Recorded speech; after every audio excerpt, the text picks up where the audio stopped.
কৃষ্ণ আৰু নাৰদৰ ধৰ্ম পৰীক্ষা।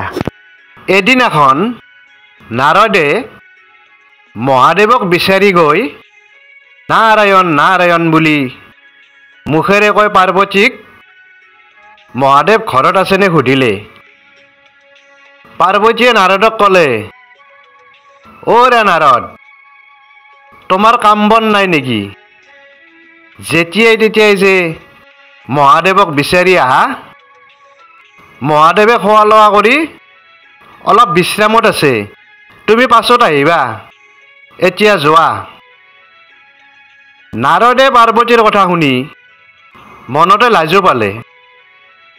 পাৰ্বতীয়ে নাৰদক গুৰুত্ব নিদিয়া যেন অনুভৱ কৰি নাৰদে ভাবিলে পাৰ্বতীয়ে আজি কিবা খং কৰি থাকিব পাৰে।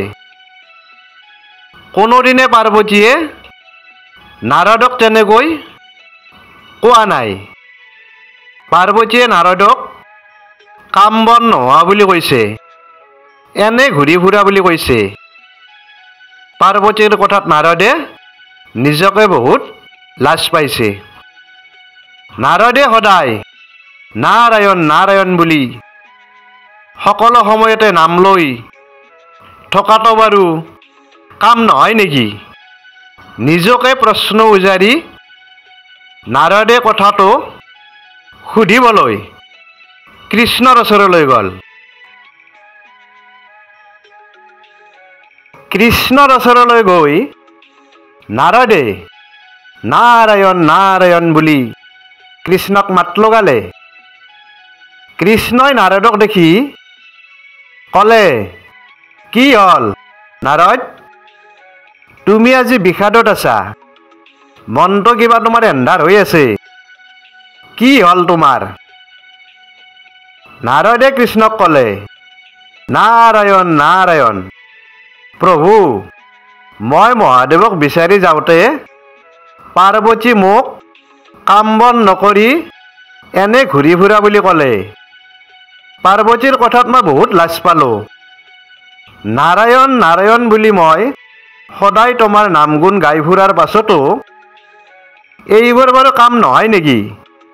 মই বাৰু আপোনাৰ শ্ৰেষ্ঠ ভক্ত নহয় নেকি? পাৰ্বতীয়ে যে মোক এনেকৈ ক'লে। তেতিয়া কৃষ্ণই হাঁহি মাৰি নাৰদক কৈছিল, নাৰদ, তুমি শ্ৰেষ্ঠ ভকত হয়নে নহয় এটা পৰীক্ষাৰ প্ৰয়োজন আছে, আৰু সেই পৰীক্ষাটো তুমি নিজে কৰিব লাগিব। তাৰ পাছত তুমি নিজে বুজি পাবা তুমি কিমান শ্ৰেষ্ঠ ভকত। কি পৰীক্ষা প্ৰভু, মোক সোনকালে কওক, নাৰদে কৃষ্ণক ক'লে। কৃষ্ণই তেতিয়া নাৰদক ক'লে, অযোধ্যা নগৰত সুশান্ত নামৰ এজন খেতিয়ক আছে। সেই খেতিয়কজনৰ ঘৰলৈ গৈ এৰাতি থাকি আহা, আৰু খেতিয়কজনৰ ঘৰত তুমি থকা সময়ত কি কি ঘটনা ঘটে সকলো জানি আহি মোক ক'বা। মনত ৰাখিবা যাতে কোনো কথা পাহৰি নোযোৱা। লগতে তুমি যি ৰূপত যোৱা সেইটো তোমাৰ কথা।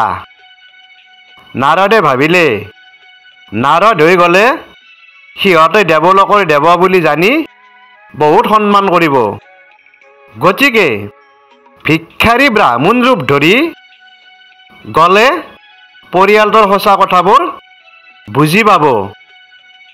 নাৰদে ভিক্ষাৰী ব্ৰাহ্মণ ৰূপ ধৰি সন্ধিয়া সময়ত খেতিয়কজনৰ ঘৰত উপস্থিত হ'ল।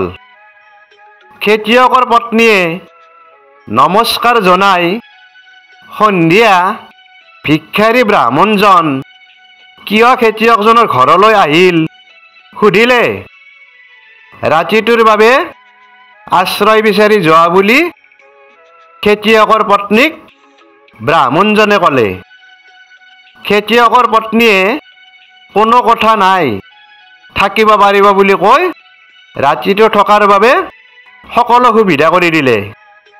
বহুত আদৰ মৰম শ্ৰদ্ধা কৰি চাফ চিকুণেৰে ৰাতি খোৱাৰ ব্যৱস্থা কৰি দিলে। ৰাতি খেতি পথাৰৰ পৰা আহি সুশান্তই গা পা ধুই চাফ চিকুণ হৈ ঘৈণীয়েকৰ লগত চোতালৰ থাপনাত কৃষ্ণ বন্দনা গাই ভিক্ষাৰীজনক সুমধুৰ ব্যৱহাৰ মাতেৰে সেৱা জনাই ব্ৰাহ্মণজন ক'ৰ পৰা কেনেকৈ ৰাতিটোৰ বাবে উচিত হ'ল সুধিলে। ব্ৰাহ্মণজনেও ভিক্ষা মাগি ফুৰোঁতে ৰাতি হোৱাত সিহঁতৰ ঘৰত ৰাতিটো আশ্ৰয় বিচৰাৰ কথাটো ক'লে।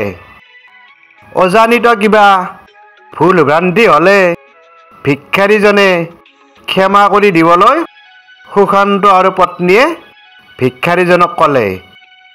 লগতে সিহঁতৰ সন্তান নোহোৱা কথাটো ব্ৰাহ্মণজনক ক'লে।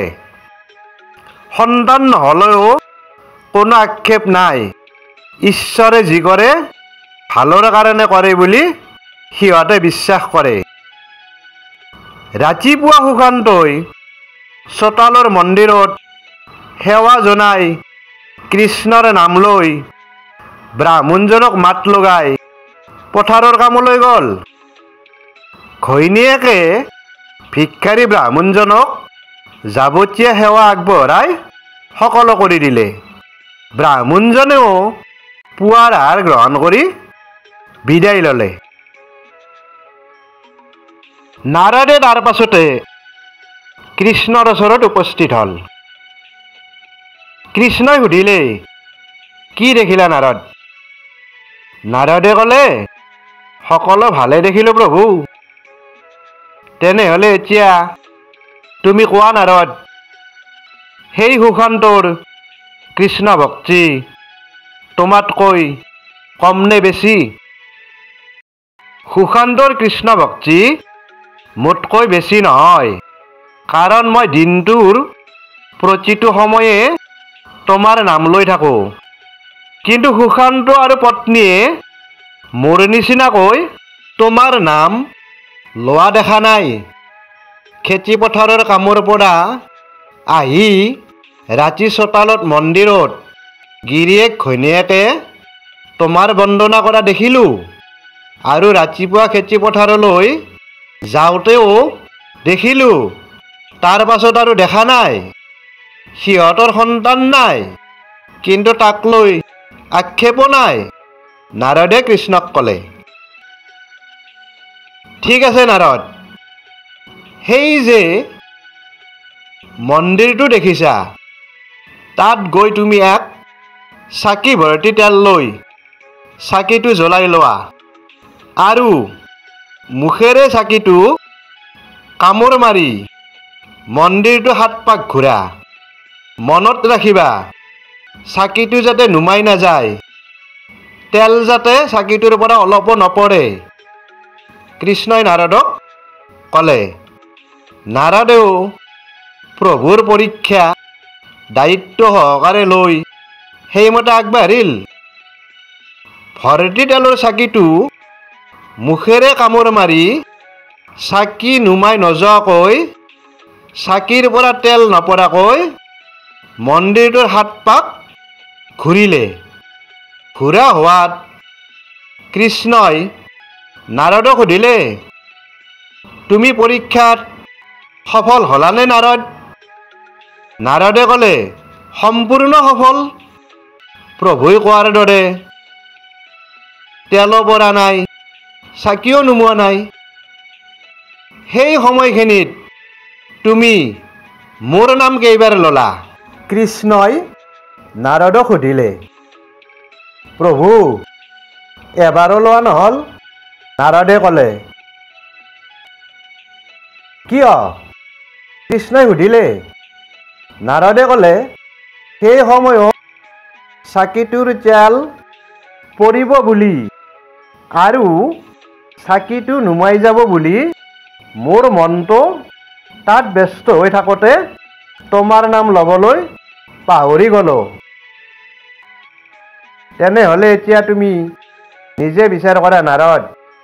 খেতিয়কজনে বোকা পানীত বহুত কষ্ট কৰিও পুৱা গধূলি মোক স্মৰণ কৰে, সন্তান নথকাৰ পাছতো মোক নাপাহৰে, কিন্তু তোমাৰ কামত বোকা পানী নোহোৱা স্বত্বেও কম সময়ৰ কামত মোৰ নাম ল'বলৈ পাহৰি গলা। শ্ৰেষ্ঠ কোন? নাৰদে বহুত লাজ পালে। প্ৰভু, তোমাৰ মহিমা বুজা সঁচাকৈ কঠিন, নাৰদে ক'লে। তেতিয়া নাৰদক কৃষ্ণই কৈছিল, হাত ভৰি চকু থকাৰ পাছত যিসকলে কৰ্ম নকৰি অকল নাৰায়ণ নাৰায়ণ বুলি লোকক দেখুৱাই থাকে, তাক মই ভাল নাপাওঁ। আৰু যিসকলে পোৱাখিনিত সন্তুষ্ট থাকি কৰ্মৰ মাজেদি মোক স্মৰণ কৰে, তাকহে বেছি ভাল পাওঁ। গতিকে কৰ্মৰ মাজত ধৰ্ম, সেইটোৱে বেছি শ্ৰেষ্ঠ। তাৰ পাছত নাৰদে বুজি পালে পাৰ্বতীয়ে কোৱা কথাষাৰৰ তাৎপৰ্য। অ' নাৰদ, তোমাৰ কাম বন নাই নেকি? যেতিয়াই তেতিয়াই যে মহাদেৱক বিচাৰি আহা। আমাৰ সমাজতো এনে নাৰদ নথকা নহয়।